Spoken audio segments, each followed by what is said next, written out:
현재 삼성전자 부회장이 이끄는 삼성전자가 프리미엄 스마트폰을 베트남에서 생산하겠다는 계획을 철회한 사실이 알려져 베트남에서는 큰 위기의식을 느끼고 있습니다. 한때 한국을 조롱하고 불매운동까지 불사하던 베트남의 경제에 큰 타격이 예상되는 가운데 단 몇 주 사이에 180도 달라진 베트남의 한국을 향한 시선은 마냥 곱지만은 않은 사실입니다. 하지만 자신만만하게 한국을 무시하던 베트남이었지만 실상은 한국을 무시할 수 없는 상황입니다. 작년 2019년 베트남을 찾는 대한민국 관광객이 430만 명을 돌파하였고 지난 11월까지 베트남을 방문한 한국인 관광객은 지난해 같은 기간보다 22%나 증가하였습니다.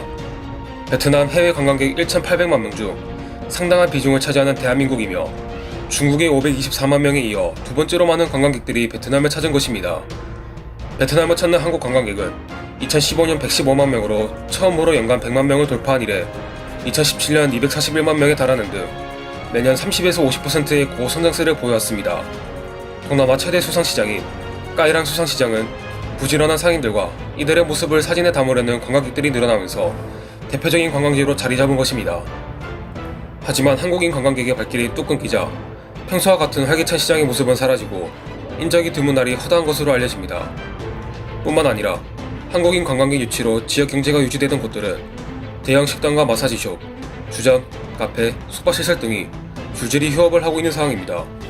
관광객의 발길이 끊기자 직원들은 무급 휴가에 들어왔고 건물 임대료를 내기도 힘겨워 건물주에게 사정을 해 일부는 감면이나 납부 연기를 하는 상황에 이른 것입니다. 수많은 한국인 관광객들을 태우고 다니던 45인승 버스는 길거리에서 종종을 감췄고 거리를 오가는 사람도 거의 없어 쥐죽은 듯 조용하기까지 합니다. 특히 다낭은 거의 관광에 의존하고 있기 때문에 이번 사태의 직격탄을 맞고 있는 것입니다. 이처럼 한국이 베트남을 향해 수많은 경제적 도움을 주었지만 베트남에서는 여전히 혐한 기류가 남아있는 상황에서 최근 한국에서 들려온 소식에 깜짝 놀란 것으로 확인됩니다. 삼성전자가 스마트폰 구미 생산 물량 일부를 베트남으로 옮기려고 했던 계획을 철회한 것입니다.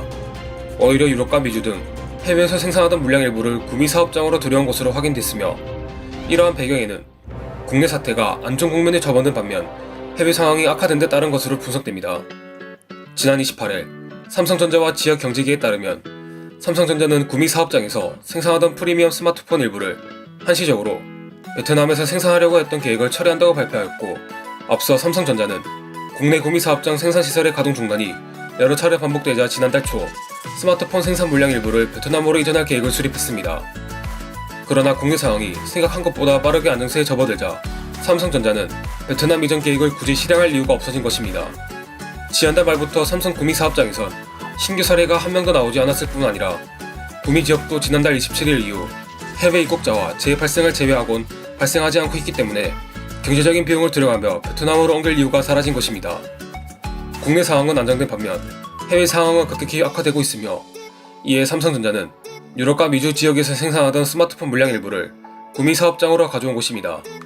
여기에다 삼성 재택근무자 1,300명도 지난달 말 테스트를 받고 업무에 복귀하면서 사업장도 안정을 되찾은 것입니다.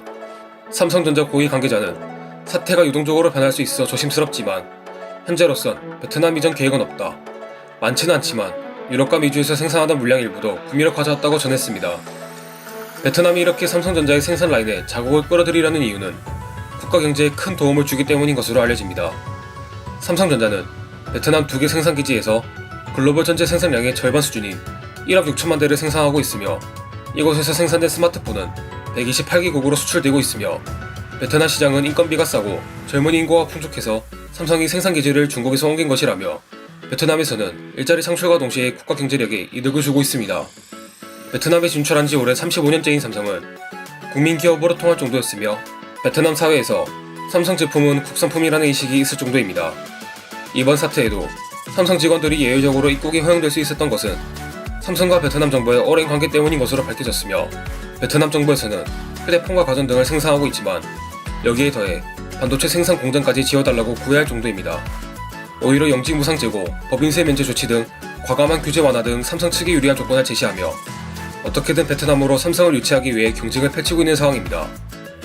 현재 베트남 GDP 중 20% 이상을 삼성이 담당할 정도로 베트남 입장에서 삼성은 VIP 기업입니다.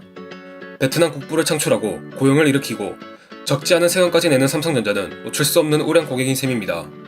삼성전자 베트남 생산법인 4곳에서 지난해 거둔 총 매출은 약 660억 달러, 하나 약 77조 5천만 원이었으며 삼성이 베트남에서 직접 고용하는 인원만 무려 14만 5천 명에 이릅니다.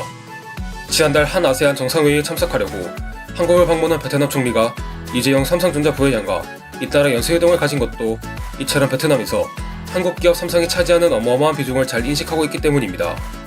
과거 베트남이 수출 품목 1위는 쌀이었지만 이제 쌀의 자리를 휴대전화와 전자제품이 완벽하게 대체한 상황이며 중국보다 우호적이고 안정적인 투자 및 언론 환경, 저렴한 인건비, 각종 세제 혜택 등 여러 장점에 힘입어 베트남 경제는 미래로 질주하고 있으며, 그리고 그 질주의 선두에는 삼성전자가 선봉에 서고 있어 베트남의 입장에서는 한국이란 나라는 절대로 포기해서는 안 되는 존재가 되어버린 것입니다. 지금까지 지식투브였습니다. 여러분의 구독과 좋아요는 컨텐츠 제작에 큰 힘이 됩니다.